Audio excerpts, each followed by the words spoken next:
Экинчи маселе, Манаста айтылгандай, бөлүнбө кыргыз бөлүнбө.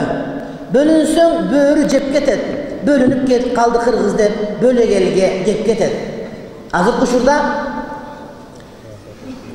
биздикилер кыргызстандыктар, мусулман бир туугандар бул жака келгенде улут болуп бөлүнүп, андан нарак барганы жер болуп бөлүнүп, жердеш болуп бөлүнүп, регион болуп бөлүнүп,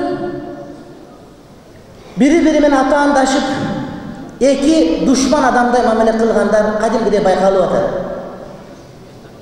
Европадан, Прибалтикадан маштап келип аткан балдардын машинесин алып, акчасын тартып алып көчөгө кой берип, же алар жетелеп барып, токойго барып уруп, өлүп калса көмүп коюп, же болбосо лөлүдөн баатыр чыкса элин чабат болуп, ошол өзүнүн кошунасы, тууганы, диндеш бир тууганына башка бир ортого салып, бири менен бири териштирип, разборка жүргүзүп, бирин-бири коркутуп, акча алып, кордук кылып атат. Мына ушул нерсе азыр биздин башыбызда эң чоң проблема. Башка бирөө, чоочун бирөө, тили башка, дини башка, өңү башка бирөө эмес, өзүбүздүн тилдеш, өзүбүздүн диндеш, өзүбүздүн бир тууганыбыз келип, бирибиз коркутуп, күчтүүбүз, күч жүзүбүздүн акчасын алып, башка бирөөгө салып берип, сатып башка бирөөгө, кармап берип, тутуп берип, коркуп атабыз. Бул кордук. Кордук кылынып аткан адамдарды кылганы зордук. Элибиз айтат, зордуктун түбү кордук. Дегер кимдир бирөө, ошентип бирөөгө бирөөнү кармап берип аткан болсо, мына бул жакта бекинип турат деп салып берип аткан болсо, сатып аткан болсо, башка бирөөнүн колу менен келип аны коркуп тыйын алып аткан болсо, бул зордук кылып атат. Тез эле ошол зордуктун кордугун көрөт. Кордукту тирүүсүндө көрөт. Кордукту өзүнүн баласынан көрөт. Кудай Таалам Кур'ан-ы Каримде айтат: "Иннамал му'минуна ихватун фааслиху байна ахавайкум ваттакуллаха лааллакум турхамун." Албетте му'миндардын бардыгы бир тууган. Эки бир тууганыңардын ортосун жараштыргыла дейт. Биз му'мин мусулман болгондугу үчүн бирибиз жараштырууга милдеттүүбүз. Биз бирибиз жараштырууга милдеттүүбүз. А бирок мусулманчылык жараштыр деген бир тууганчылык жок бизде. Кайра бирибиз кайраштырып, бирибиз сатып, башка бирөөгө салып берип, издеп жүргөнгө таап берип, ошону коркутканга көз болуп берип атабыз. Пайгамбарыбыз алейхиссалам айтат: "Ал-муслиму ахул муслим, ла юзлимуху ва ла юслимуху." Мусулман мусулмандын бир тууганы. Мусулманга зулумдук, зордук кылбайт. Мусулман мусулманды кармап бербейт дейт.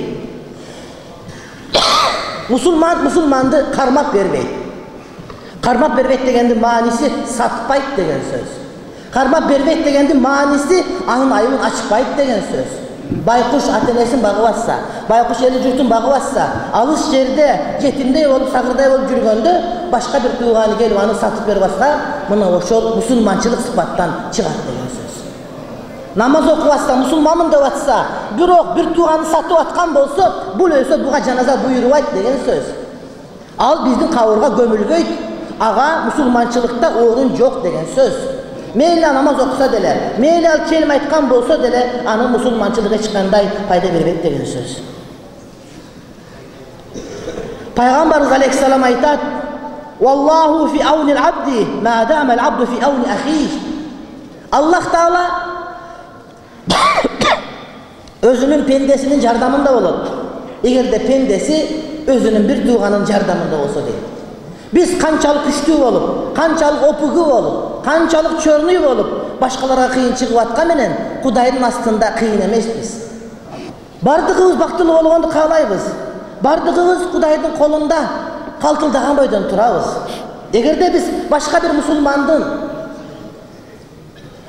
жардамында болуп, ошого кордук көрсөтпөй, ошого көмөк көрсөтө турган болсок гана Кудай биздин жардамында болот. Эгерде биз мусулмандарга кордук көрсөтсөк, анда Кудайдын жардамы бизге эч убакта болбойт, урматтуу бир тууганым. Пайгамбарыбыз алейхиссалам айтат: "Ал-му'мину лил-му'мини кал-буньяни яшудду ба'духу ба'да."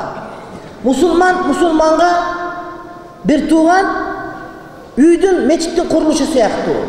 Мечиттин курулушу бардыгы бирин-бирин толуктап тургандай эле мусулмандар коомчулугу дагы бирин-бирин толуктап туруш керек дейт. Саткан, урган, акчасын алган, долясына олтурган, аны коркуткан, зордуктаган, башка бирөөгө салып берген, разборкага түшкөндө өзүнөн эмес, башка бирөөнү чоң алып келип астына коюп алып, ошонун аркасынан ээрчигендерге кантип айтат биздин элибиз? Өз агасын агалай алдаган, бирөөнүн агасын сагалайт деп айтат. Өз агасын агалай алдаган, бирөөнүн агасын сагалайт деп айтат. Кул кутурса казанга чычат, лөлү кутурса кепесин жыгат деген сөз бар. Ал ошол жетесиз, жотосуз, тарбия көрбөгөн, өмүрү жакшылык көрбөгөн кулдун жашоосу мына ушундай. Өз элине, өз жерине, өзүнүн тукумдаштарына, диндештерине, улутташтарына, жердештерине жамандык кылып аткан бул түпкүлүгү таза эмес. Анткени элибиз кул кутурса казанга чычат деген. Лөлү кутурса кепесин жыгат. Жашап аткан үйүн жыгат. Сен ошол менен элсиң, ошол менен журсуң. Ошого болбостон туруп сен ушундай кылып атасың, зордуктун түбү кордук.